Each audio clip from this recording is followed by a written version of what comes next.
Hello students, let's see this question. The question says which of the following statements are correct. चार आपको option दिए हैं और 3 statement दिए हैं, तो आपको करेक्ट स्टेटमेंट यहाँ से चूज करनी है और फिर अकॉर्डिंगली करेक्ट ऑप्शन चूज करना है. ठीक है, तो पहला बोलते हैं NiH2O6 2 positive and NiNH3 2 positive have the same value of CFS. ये आपकी फॉल्स स्टेटमेंट है. इसका रीजन क्या है? देखो, दोनों ही कॉम्प्लेक्सेस में निकल मेटल है और दोनों ही कॉम्प्लेक्सेस में निकल अपने +2 ऑक्सीडेशन स्टेट में है. ठीक है, कॉन्फ़िगरेशन दोनों ही केसेस में 3D8 होगी, but H2O is a weak field ligand in comparison to NH3. ठीक है, तो जब अगर आपका NH3 प्रेजेंट होगा तो ये जो आपके 5 डी जनरेट डी ऑर्बिटल्स हैं, ठीक है, ऑक्टाहेड्रल ज्योमेट्री के अंदर, वो 2 सेट्स में स्प्लिट होंगे, T2G में एंड DG में. तो जो स्प्लिटिंग होगी वो NH3 की वजह से ज्यादा होगी और H2O की वजह से कम होगी. तो जब स्प्लिटिंग कम ज्यादा होगी तो इनकी CFS वैल्यू भी क्या होगी? कम ज्यादा होगी. ठीक है, तो सेम वैल्यू नहीं हो सकती है, राइट, क्योंकि लिगैंड स्ट्रेंथ क्या है? डिफरेंट है. ठीक है, लिगैंड स्ट्रेंथ बी में लिखा हुआ है NiH2O6 2 positive and NiNH3 2 positive have the same value of kinetic moment. ये स्टेटमेंट यहाँ से आपकी क्या होती है?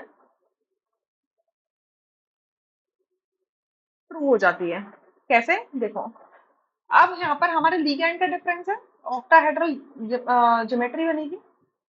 तो ये जो 3D8 कॉन्फ़िगरेशन है, इसको ऐसे ना समझ के इसको ऑक्टाहेड्रल के अरेंजमेंट में देखो कि ये 2 पार्ट में स्प्लिट होगा, T2G एंड EG. ठीक है, T2G एंड EG. ठीक है, अब 8 इलेक्ट्रॉन्स की फिलिंग होगी, स्प्लिटिंग डिफरेंट होगी, बट इलेक्ट्रॉन्स की फिलिंग T2G और EG में कैसे होगी? 1 2 3 4 5 6 7 8. ठीक है, या तो आपने पहले सिंगली सिंगली फिल कराया, किसके लिए? H2O के लिए. ठीक है, और अगर मैं इसको T2G को ले लूं और EG यहाँ पे ले लूं, जब स्प्लिटिंग काफी ज्यादा है NH3 के केस में, ठीक है, तो पहले क्या होगा? पहले T2G फिल होगा, तो 1 2 3 4 5 6 7 8. तो दोनों ही केसेस में आप क्या देख रहे हो? 2 अनपेयर्ड इलेक्ट्रॉन्स प्रेजेंट है. जब 2 अनपेयर्ड इलेक्ट्रॉन है तो इनका मैग्नेटिक मोमेंट भी क्या होगा? सेम होगा. ठीक है, सी में देखते हैं, लिखा है 2 कॉम्प्लेक्सेस, सेम कॉम्प्लेक्सेस दिए हुए have the same hybridisation of nickel. Nickel की हाइब्रिडाइजेशन क्या होगी? सेम होगी. तो यहां से अगर मैं देखती हूँ, तो अगर मैं इसको चाहे इस तरीके से देख लूं या फिर मैं सिंपल इसमें VBT लगा दूं, ठीक है, वैलेंस बॉन्ड थ्योरी लगा दूं, सो हमारा ये जो D8 कॉन्फ़िगरेशन है, अगर मैं इसको सिंपलेस्ट वे में भी ऐसे शो करती हूँ, तो ये जो 8 इलेक्ट्रॉन्स है, अगर मैं इसको ऐसे शो कर दूं, ऐसे शो कर दूं H2O के केस में, या फिर NH3 के केस में पेयरिंग करा दूं, ठीक है, ऐसे करा दूं, दोनों ही केस में मेरे पास डी ऑर्बिटल नहीं है जो हाइब्रिडाइजेशन के लिए इन्वॉल्व हो सके.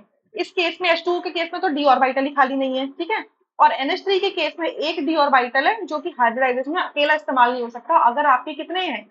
6 लिगैंड प्रेजेंट है. ठीक है, 6 लिगैंड के लिए या तो D2sp3 हाइब्रिडाइजेशन हो सकता है या sp3D2 हाइब्रिडाइजेशन हो सकती है. तो आप क्या देखोगे कि इन दोनों के केस में ही, कॉम्प्लेक्सेस के केस में ही हाइब्रिडाइजेशन क्या होगी कि आपका 4D इस्तेमाल होगा. तो यानी कि sp3D2 हाइब्रिडाइजेशन होगी, तो सेम हाइब्रिडाइजेशन है.